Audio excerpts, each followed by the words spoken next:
አንዱ በጣም ፋሲኔት የሚያደርገኝና ጥሩ ነገር ሆኖ ያገኘሁት ምን እንደሆነ ልንገራችሁ። ራስን ባዶ ማድረግ። ድሮ መንፈሳዊነት ኋላ ቀርነት ነው ተብሎ ይታሰብ ነበር። ዛሬ ግን ስልጣኔ፣ ትልቁ ስልጣኔ መንፈሳዊነት እየሆነ መጥቷል። እውነት ነው የምላችሁ። አንድ ሰው አዲስ ሰው ሲያገኙ ያከብራሉ። ለምን? ምናልባት አምላክ ቢሆንስ? አሁን የምትኖረው ኑሮ ባለፈው መተህ የኖርክ ጊዜ የሰራኸው ፍሬ ነው። የምድር ኑሮ ስቃይ ነው። ፔሬድ። ከዛ ወደ እናቱ መጣ። እኔን ግራ አጋባችሁኝ ማማ፣ ይሄ እሷ እስከ ዝንጀሮ ነው የመጣ ነው ይላል። አንቺ እግዚአብሔር ፈጠረንት ያለሽ አለ። የኔን እምነቴን ጥብቅ አድርጌ ይዤ ነው ወደ እነሱ ሄጄ የምቀላውጠው እንጂ ለማንበብ ከሄዳችሁ በዛው ልትቀሩ ትችላላችሁና እንዳትነካኩት። ቁሳዊው ዓለም በጣም ያሰለቸኛል፣ ስልችት ነው የሚለኝ። ይሄ ዓለም ቁሳዊው የሆነው ዓለም ይታክተኛል።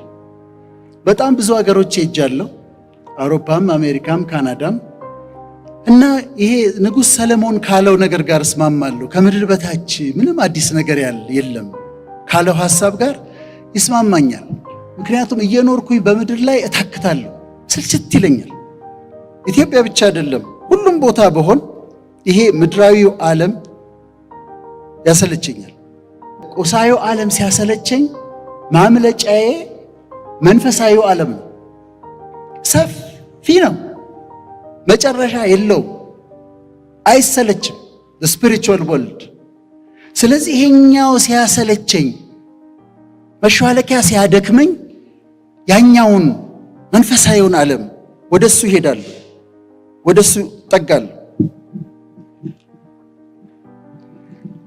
ድሮ መንፈሳዊነት ኋላ ቀርነት ነው ተብሎ ይታሰብ ነበር።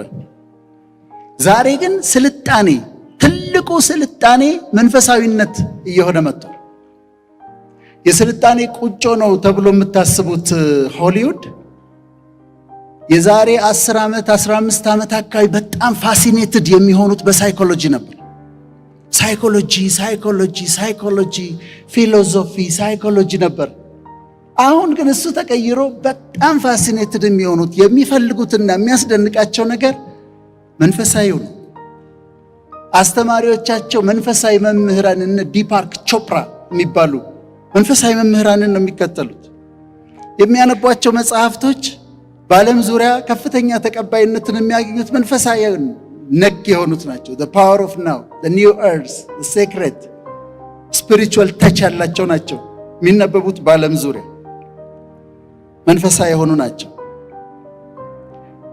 መንፈሳዊውን ዓለም ስለምወደው ታዲያ መንፈሳዊነትን የሚያስተምሩ ሃይማኖቶችን ማጥናት እወዳለሁ። ሃይማኖቶችን ማጥናት ደስ ይለኛል። አንድም ትምህርቴም ስለሆነ ፕሮፌሽኔ ስለሆነ አንዱ ፕሮፌሽኔ ስለሆነ አጠናለሁ። እኔ መሰረታዊ ሕክምና ነው፣ ዶክተርና ሕክምና ነው። እዚህ ጥቁር አንበሳን የተማርኩት። ከዛ በኋላ ከወጣው በኋላ ግን በሕክምናው ብቻ ጥያቄዎችን መመለስ እንደማልችል ሲገባኝ ወደ ሳይኮሎጂ ሄድኩኝ 6 ኪሎ። ከዛ እሱም እንደማይበቃ ሲገባኝ ታጠፍኩና ወደ ቴዎሎጂ ደግሞ ሄድኩኝ፣ ወደ ስነ መለኮት። ሕክምናው ደግሞ የግድ አንድ ስቴፕ ማለፍ ስላለበት አንድ ስቴፕ ደግሞ በትሮፒካል ሜዲሲን ሄድኩኝ እና አንዱ ፊልዴም ነው ማለት ነው። አንዳንድ መድረክ ላይ የግድ ሆኖ ራሴን ሳስተዋውቅ ስለ ትምህርት አወራለሁ። ይሄን ተምሬ እላለሁ። ከዛ በኮንሰልተንሲ እሰራለሁ፣ ፐብሊክ ሄልዝ ስፔሻሊስት ነኝ ምናምን ስል አንድ ማስጠንቀቂያ ያለችኝ ሁል ጊዜ ለእናንተም ትጠቅማችሁ ይሆናል። እሷ ስትመጣ ስለ ራሴ ማውራት አቆማለሁ። ምን መሰላችሁ ማስጠንቀቂያዋ? ኮሎኔል መንግስቱ ኃይለማርያም አንድ ጊዜ አማኑኤል ሆስፒታል ሄደዋል እና ሄዱና ራሳቸውን ማስተዋወቅ ጀመሩ። እኔ ኮሎኔል መንግስቱ ኃይለማርያም እባላለሁ፣ የኢትዮጵያ ፌዴራላዊ ዲሞክራቲክ ሪፐብሊክ ፕሬዝደንት ነኝ፣ የኢትዮጵያ ሰራተኞች ፓርቲ ሊቀመንበር ነኝ፣ የጦር ኃይሎች ጠቅላይ አዛዥ ነኝ ብለው ሊቀጥሉ ሲሉ ከመሃል አንዱ ህመምተኛ እጁን አነሳ። እሳቸውም ማቋረጥ በፍጹም አይቻልም ታውቃላችሁ። ግን አንዱ እጁን ሲያነሳ በጣም ገርሟቸው እሺ ምንድነው አሉት። ከዛ ምን አላቸው እሱ? ጋሼ ተው፣ እኛም ሲጀምረን እንዲህ ነበር የምንለው።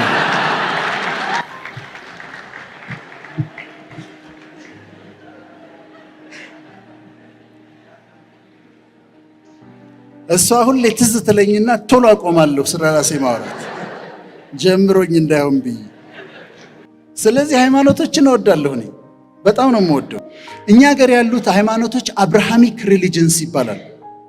አብርሃሚክ ሪሊጅንስ ማለት ክርስትና፣ እስልምና፣ ጁዳይዝም፣ እነዚህ ሶስቱ አባታችን አብርሃም ነው ብለው ስለሚሉ አንድ ላይ ተሰብስበው አብርሃሚክ ሪሊጅንስ፣ በአብርሃም ስር ያሉ ሃይማኖቶች ይባላሉ።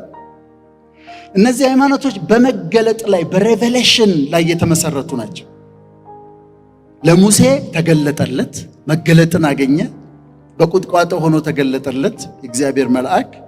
ለነቢዩ መሐመድ መልአክ ተገለጠላቸው።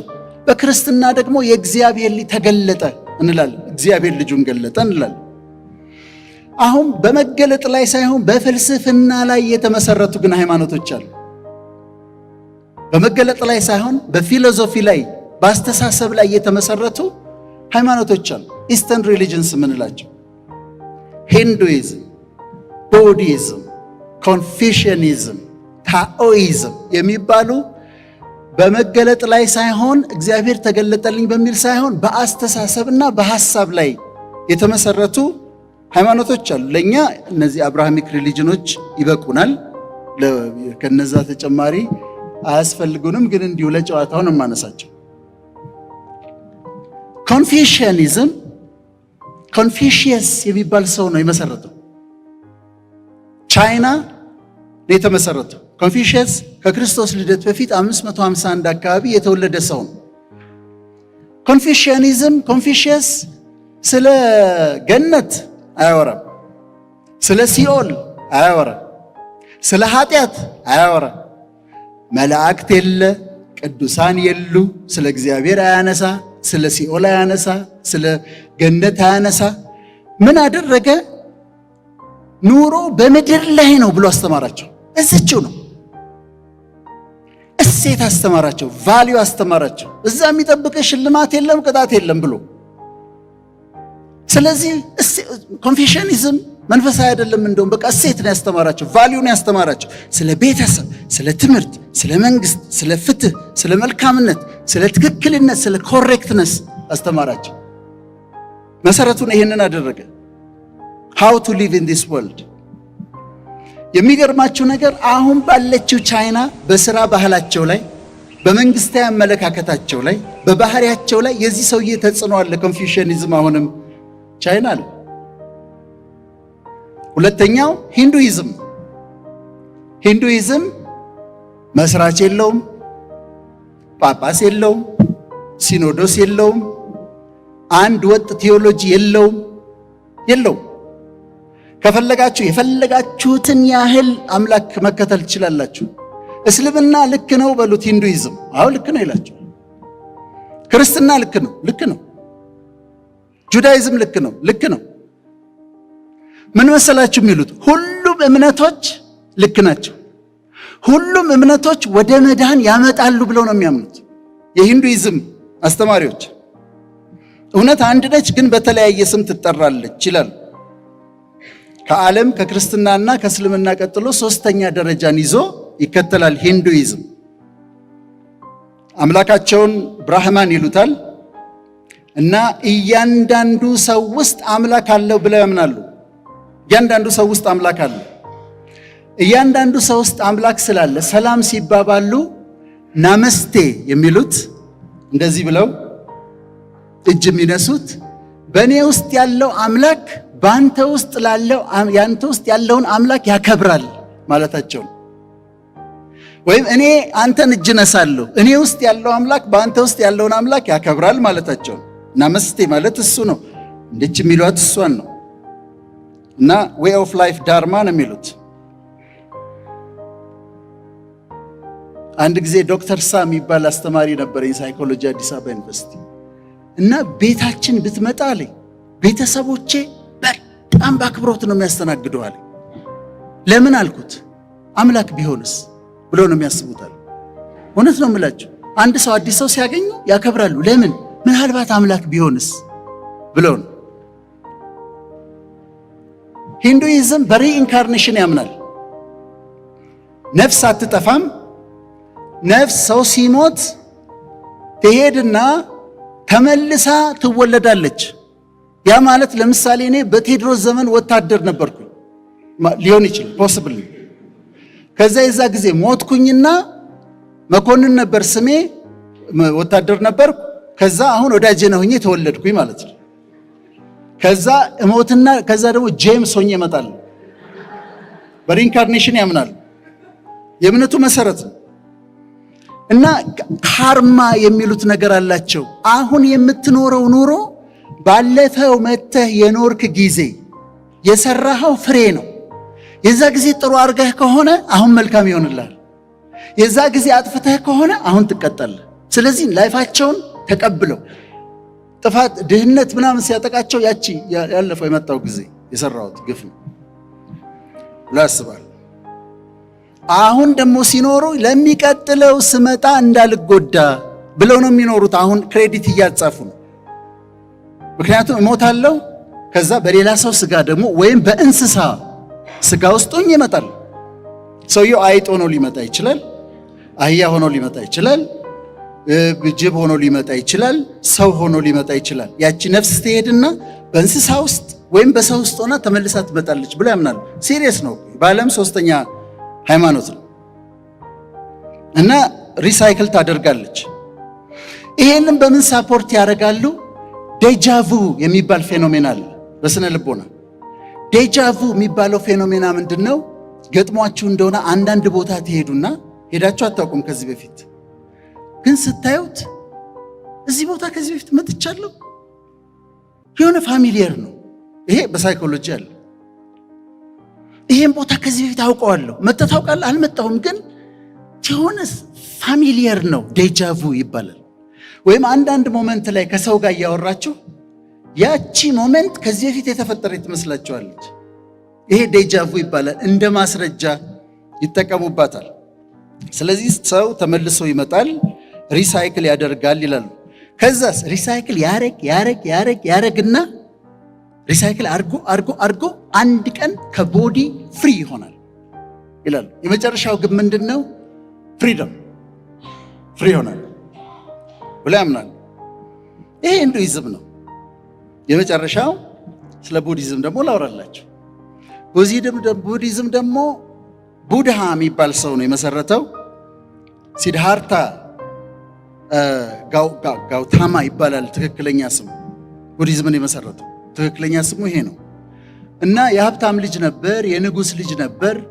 አንድ ጊዜ ወደ ንጉሱ አስትሮሎጂስት መጣና ይሄ ልጅ ወይ የሃይማኖት መሪ ይሆናል ወይም የሀገር መሪ ይሆናል አለው። ንጉሱ ልጁ የሃይማኖት መሪ እንዲሆን ስላልፈለገ ደበቀውና ጋርደን አዘጋጀና ቆንጆ ሴት አጋባው። የሚበላ የሚጠጣ ደስ የሚሉ ነገሮችን አዘጋጀና በዓለም ላይ ያለውን ነገር እንዳያውቅ ይደግ እንደዚህ ብሎ አዘጋጀ። እዛ ይሄ ሰው ማደግ ጀመረ። በ16 ዓመቱ ነው የዘጋበት። ሲድሃርታ አደገ። 29 ዓመት ሲሞላው ሰረገላ ለሚነዳ ሰው ጉቦ ከፈለና ይዘኸኝ ውጣ አለው። ይዞት ወጣ። ሲወጣ የሽማግሌ ሰው አየ። እንዴ ይሄ ምንድነው አለ። ይሄ ምንድነው አለ። አይ ሽማግሌ ነው እና አርጅቶ ነው አለ። እናረጃለን ማለት ነው አለ። አሁን እናረጃለን። በጣም ይገርም።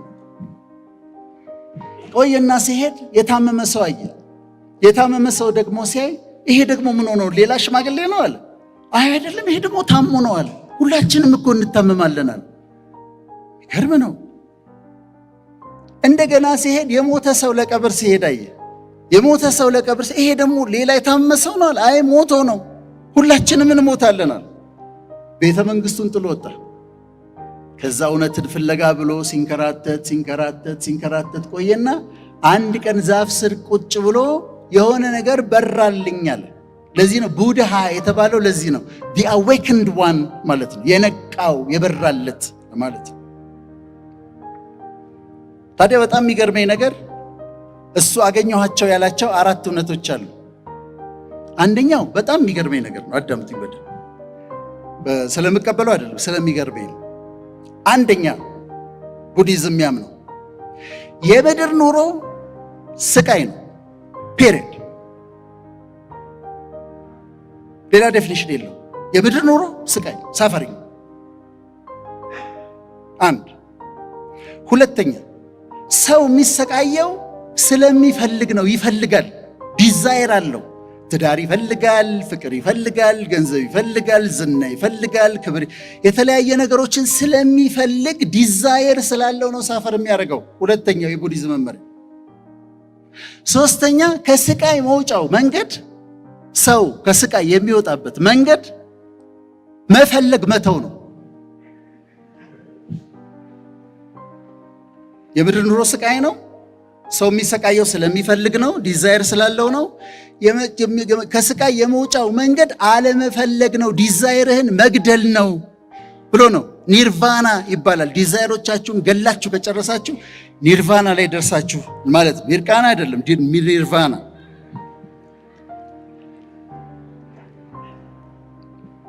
ከዛ አራተኛው መውጫ መንገዶች አሉ ብሎ የሚያሳያቸው 8 መንገዶች አሉ። ቡዲዝም ያስተምረው ይሄንን ነው። አሁን ግን ተመልከቱ፣ ሂንዱይዝም ጥማቱ ምንድን ነው? ኖሮ ኖሮ ኖሮ ፐርፌክትድ ሆኖ ፍሪ መሆን፣ ከዚህ ያለ መውጣት። ቡዲዝም የሚፈልገው ምንድን ነው? ናቲንግነስ፣ ምንምነት። የመጨረሻው የቡዲዝም ግብ ምንም መሆን ነው፣ ናቲንግ መሆን። ፊሎሶፊ ይገርማል ማለት ባንቀበለው፣ ሱንያታ ይባላል። የሰው ልጅ ግቡ ባዶነት፣ ወደ አለመኖር መምጣት ነው ብሎ ያምናል። ነገሮቹ ኮንፊውዚንግ ናቸው። የወጣቶችን አልመክርም። እነ ራምፓን ኦሾ በደንብ አታነቡ ነው መርጠው። ክርስቲያን ከሆናችሁ መጽሐፍ ቅዱሳችሁን፣ ሙስሊም ከሆናችሁ ቁራናችሁን አጥብቃችሁ እንድትይዙና እንዲህ አካባቢዎች እኛ እንደው መሰረቱን ስለያዝን የኔን እምነቴን ጥብቅ አድርጌ ይዤ ነው ወደ እነሱ ሄጄ የምቀላውጠው እንጂ ለማንበብ ከሄዳችሁ በዛው ልትቀሩ ትችላላችሁና እንዳትነካኩት። እና የዛ እምነት ይኖራሉ። ግን እነዚህን ስለምቀበላቸው አይደል፣ የነሱ መብት ደግሞ የተጠበቀ ነው። የሁሉም ሰው መብት የተጠበቀ ነው። መቼም አንድ ሕፃን ልጅ በአባቱና በእናቱ መካከል ችግር ገጠመው። እግዚአብሔር ባለመኖርም ማመን ይቻላል ለማለት ነው። እና አባትየው በእግዚአብሔር መኖር አያምንም። ሰው የተገኘው በሂደት ከዝንጀሮ መሰል እንስሳ ነው ይለዋል ለልጁ። እናቱ ጋር ደግሞ ሲሄድ እናትየው ደግሞ እኛ የእግዚአብሔር እጅ ስራ ነን፣ እግዚአብሔር ነው የፈጠረን ትለዋለች። አባቱ ጋር ይሄዳል፣ በሂደት ከዝንጀሮ ነው የመጣ ነው ይለዋል። እናቱ ጋር ይሄዳል፣ የእግዚአብሔር እጅ ስራ ነን ትለዋለች። አንድ ቀን ባልና ሚስት ተጣልተዋል፣ በጣም የከረረ ጠብ ተጣልተዋል። እና ልጁ አሁንም ሄደና አባቱን ጠየቀ። ከዝንጀሮ መሰል እንስሳ ነው የመጣ ነው። ከዛ ወደ እናቱ መጣ። እኔን እኮ ግራ አጋባችሁ ማማ፣ ይሄ እሷ እስከ ዝንጀሮ ነው የመጣ ነው ይላል። አንቺ እግዚአብሔር ፈጠረን ያለሽ አለ። እሷ በጣም ተናዳ ስለነበር እኔ ነገርኩ የኔን፣ እሱ የሚነግር የራሱን ሂድና ጠይቀዋለች። በክርስትናም ግን ኬኖሲስ የሚባል ሐሳብ አለ። ኬኖሲስ ማለት መሰላችሁ? ራስን ባዶ ማድረግ፣ ባዶ ማድረግ፣ ራስን ዝቅ ማድረግ። ስለ ክርስቶስ ሲናገር በሰው ምሳሌ ሆኖ ራሱን አዋረደ ይላል። ራሱን አዋረደ። በሰው ምሳሌ ሆኖ ራሱን ባዶ አደረገ። በምስሉ እንደ ሰው ተገኝቶ ራሱን አዋረደ ይላል። አዋረደ። አንዱ በጣም ፋሲኔት የሚያደርገኝና ጥሩ ነገር ሆኖ ያገኘሁት ምን እንደሆነ ልንገራችሁ። ራስን ባዶ ማድረግ፣ ባዶ ማድረግ። ዛፍ ያለው ፍሬ በብዛት ያለው ዛፍ ምን ያደርጋል? ቅርንጫፎቹ ዝቅ ይላሉ። እኔ ዝቅ የሚሉ ሰዎች ደስ ይለኛል፣ በጣም ወዳለሁ። እና የምታውቁ ከሆነ ብዙ እውቀት ካላችሁ ስትወጡ እኔ አላውቅም ብላችሁ ትወጣላችሁ፣ ባዶ ሆናችሁ። ከዛ አዲስ እውቀት አግኝታችሁ ትሄዳላችሁ። ሰው የሚያውቃችሁ ከሆነ ዝነኞች ከሆናችሁ እኔ ማንም አያውቀኝም ብላችሁ ትወጣላችሁ። መንገድ ላይ ወቅት ታደርጋላችሁ። ዝነኛ ነህ፣ እኔ ማንም አያውቀኝ። ብዙ ታውቃለህ፣ እኔ አሁን ገና ማወቅ ነው የምፈልገው። እኔ ገና ማወቅ ነው የምፈልገው። ባዶ ኮንቲኒየስሊ የምታድጉት በዛ መንገድ ነው። ራስን ባዶ በማድረግ በመሞላት፣ ራስን ባዶ በማድረግ በመሞላት እያደግን እንሄዳለን። ከዛ ከአንዳንድ ነገርም ይጠብቃቸዋል። ለምሳሌ ሰው ቢተናኮላችሁ፣ ሰው ቢሰድባችሁ ምንም እኔ ደስ አትለኝም ቢል እኔ መች ደስ ላለው አልኩ። ቀድሞ ነገር አላልኩ። እኔ አንተ ምንም አታውቅም ቢላችሁ እኔ መች አውቃለሁ አልኩኝ ድሮስ። ለምን ባዶ አድርጌያለሁ ራሴ። በጣም ጥሩ ነገር ነው። እኔ ፌስቡክ ላይ ስድብ እንዳለ አላውቅም ነበር። ከዓመታት በፊት ስድብ እንደሚሳደቡ አላውቅም ነበር። ከዛ የሆነ ጽሑፍ አወጣው። ከጽሑፉ ስር ሲያቀብጠኝ ኮሜንት አነበብኩ። ታንኪዩ ዶክተር ይላል፣ እግዚአብሔር ይባርክ ይላል፣ አስተምረህናል ይላል። ከዛ ወርዶ ከስር አንድ ቦታ ላይ አጭር ኮሜንት አለች፣ ሌባ ይላል። ሰው የለም አጠገቤ እና ዞር ቢ ማንን ነው ቢ ሌባ እንዴት እንደተገረምኩ ልነግራችሁ አልችልም። ከዛ ሌላም ጽሑፍ ሳወጣ በደንብ ሲያጠግቡኝ ጊዜ ተግባብተናል፣ ኖ ፕሮብሌም አለ። ትለምደዋለህ ተባልኩ። ግድ የለም ትለምደዋለህ። ልክ እንደ ጠንቋዩ ነው። አንድ ሰው 45 ዓመት ሆኖት ነበርና በጣም ኑሮ ከብዶታል፣ ስቃይ በዝቶበታል በጣም እና ጠንቋይ ቤት ሄደ። እባክህን አለው፣ እኔ ኑሮዬ ከልጅነቴ ጀምሮ እንዲሁ ስሰቃይ መከራዬን ሳይ ነው ያደግኩት የኖርኩት። እንደው እስቲ የሚገለጥልህ ነገር ካለ ንገረኝ አለው። 45 ዓመቱ ነው። ጠንቋዩ ምን አለ? አውቃለሁ፣ ይታየኛል፣ በጣም ብዙ ነው የተሰቃየኸው፣ ብዙ ዋጋ ከፍለሃል፣ እስከ 50 ዓመትህ ድረስ ይቀጥላል። 50 እስክትሆን ድረስ 45 ዓመቱ ነው። 50 እስክትሆን ድረስ ይቀጥላል። ከዛ ሰውየው ጓጓና ከዛ በኋላ ሳለ ከዛ በኋላማ ትለምደዋለህ። ከዛ በቃ ትለምደዋለህ። ችግሩን ምን ችግር አለ? እና ለመድኩት። አሁን ያስታጥቋቸዋል እንደ ጉድ። እኔ ግርም ይለኛል። የሆነ አይተህ ይሆናል፣ ይሄ ዩቲዩብ ላይ እንዲህ የሚሉ ምልክቶች አሉ። እንደዚህ ታምስ አፕ ከዛ ታምስ ዳውን። ምንም ነገር ብታወሩ 88 ሰው እንደዚህ ይላቸዋል። ትለምዱታላችሁ።